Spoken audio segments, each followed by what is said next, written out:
Hello, my dear students. Hope all of you are good and fine. Okay, today we're going to have a new chapter, a new incident in our novel, A Tale of Two Cities by Charles Dickens. It is chapter 13 and it is entitled In Secret. The setting, we're going to be in France some days later in 1792. In autumn, just setting like destinations or places by order, by sequence. The first one is the road to Paris. The second is a guard house. And the last one, a prison called La Force. Main events or main ideas, Darnay renounced, we said renounced like denounced or gave up his property and his new title as being the new Marquis. He just thought himself as a common man. He imagined because he was somehow, sorry to say that he is naive person, he had good heart, he had good intentions.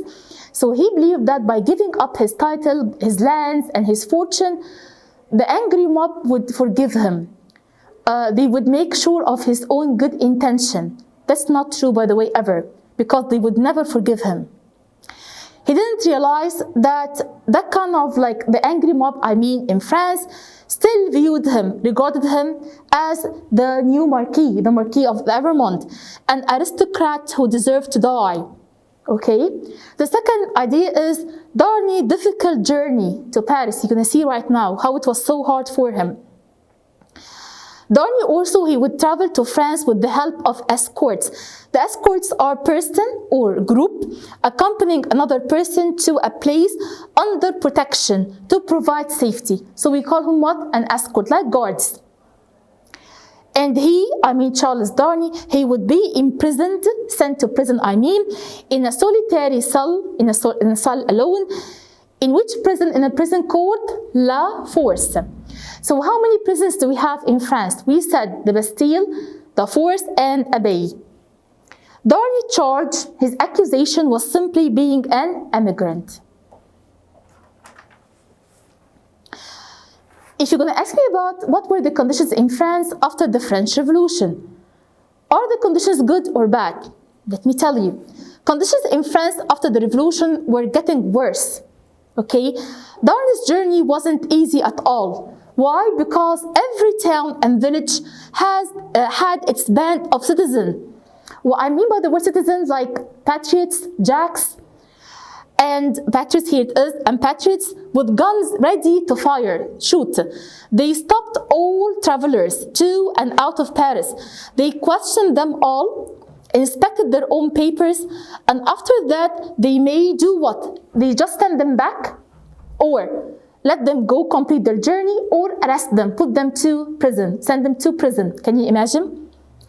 Darnay found himself trapped because he was a smart person and no hope for him to return back to France, to return back to England, until his mission was carried out. What was his mission simply? It was to declare himself as a good citizen, a good person, and to save Gabelle.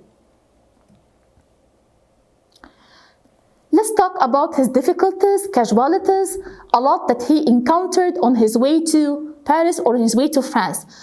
On his way to Paris, he was stopped several times, but the only just thing that kept him going was what? Gabelle's letter, which he had to show every time to prove that he had traveled along this distance to save his servant. He reached on his way to France or Paris, he reached a small town far away from Paris. It was on the way to Paris. In that kind of a town, it was a small inn, like a small hotel, in which he rented a room to stay just for one night, sort of relaxation, because he was extremely exhausted, drained, tired. What's so weird that in the middle of the night, he was so surprised because he was asleep to find himself awakened. Awakened by who? Awakened by a local official, someone in a high rank, and just 3 armed patriots. Armed, that they had guns, weapons, in rough red caps, and they had pipes in their own mouth. They sat down on the bed just beside him. Can you imagine?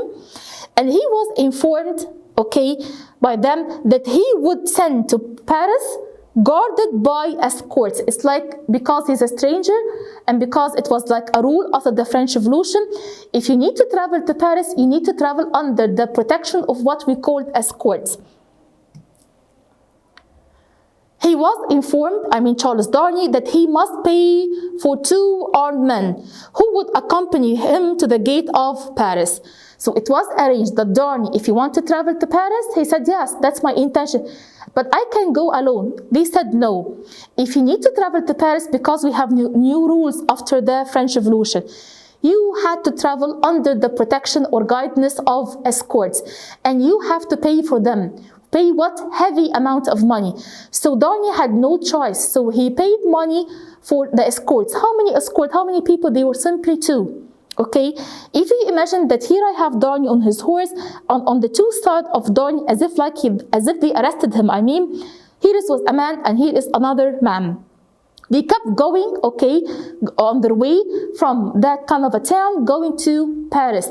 They reached like the gate, the frontier, the barrier, okay, the boundary, like one of our vocabulary words, if you still remember in the close-up, to France.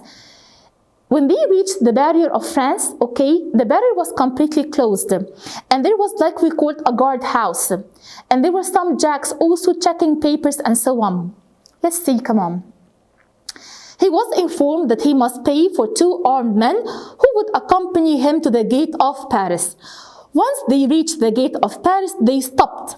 Okay, stopped by a guard house, where a patriot asked about the prisoner paper. Just imagine, visualize it, all of us here. Here is the guard house, okay, and they had to stop. And as if the gate was closed in front of them. So Darnley had to stop, okay, and he was accompanied by how many? By 2. And here is the guard house. And the guard house, it has a patriot. That patriot, by the way, will be Monsieur Defarge.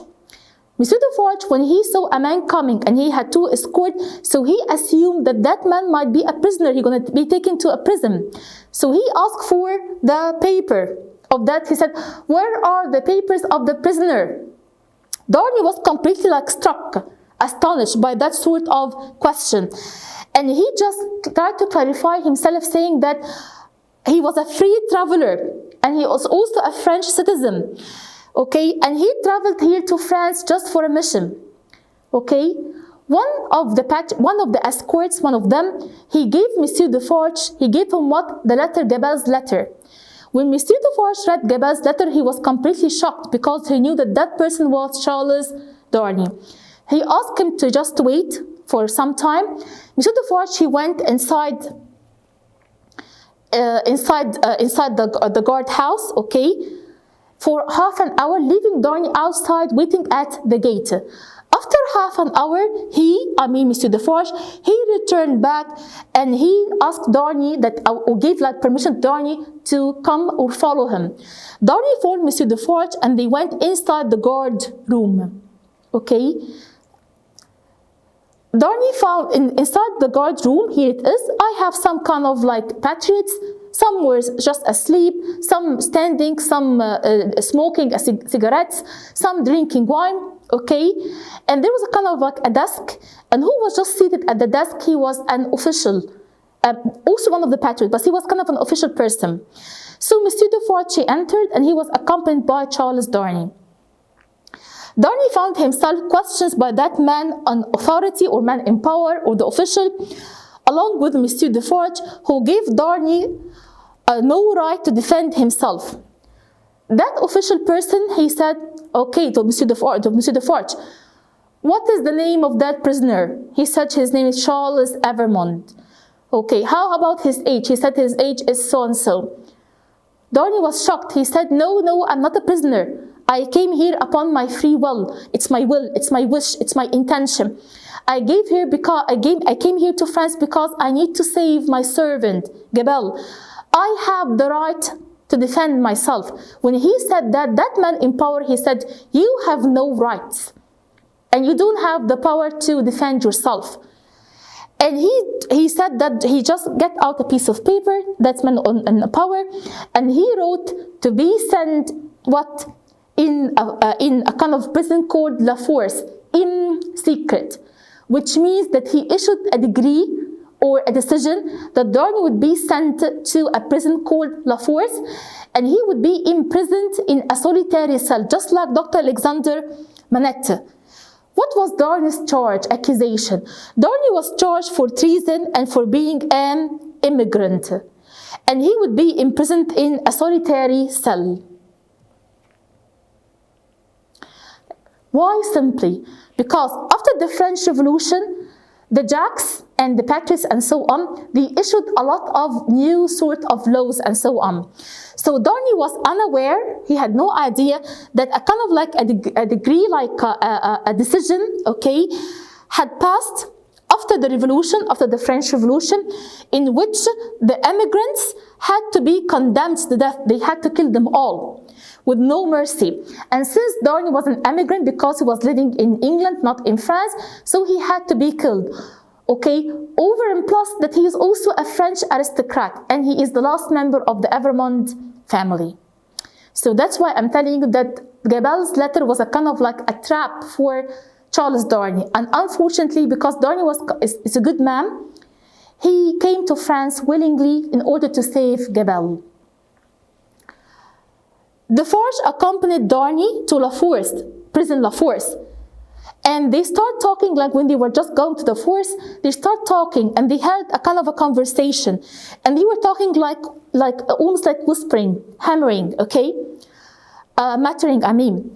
Darnay understood that he would be shut out of his family. No communication between he and his family, okay? Dr. Manette and Lucy.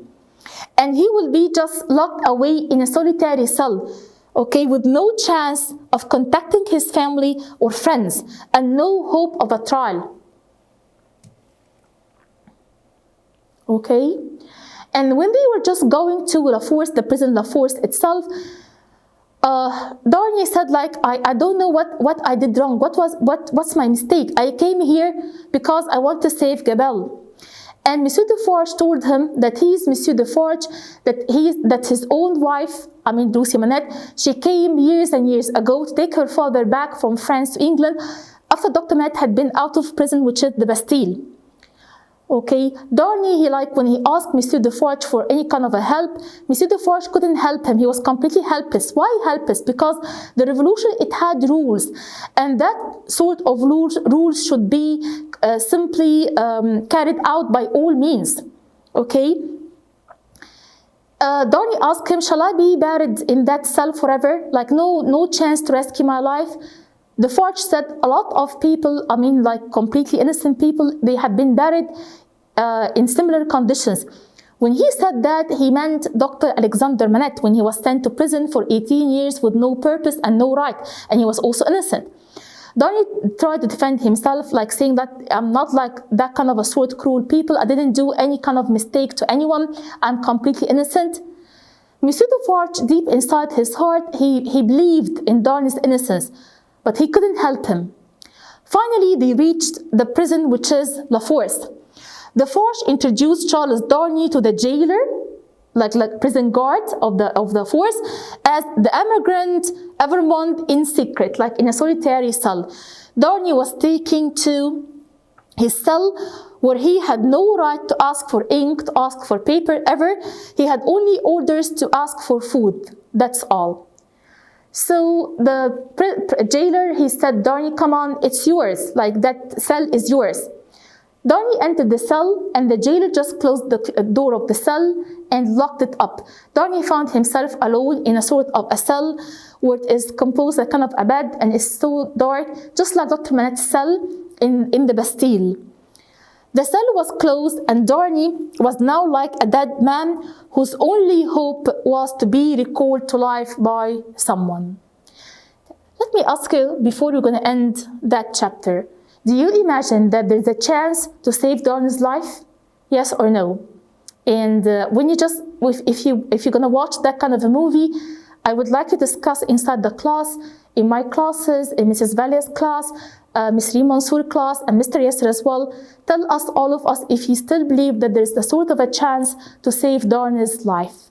Well, that's the end of the chapter. Thank you all, my dear students, and wish you all best of luck.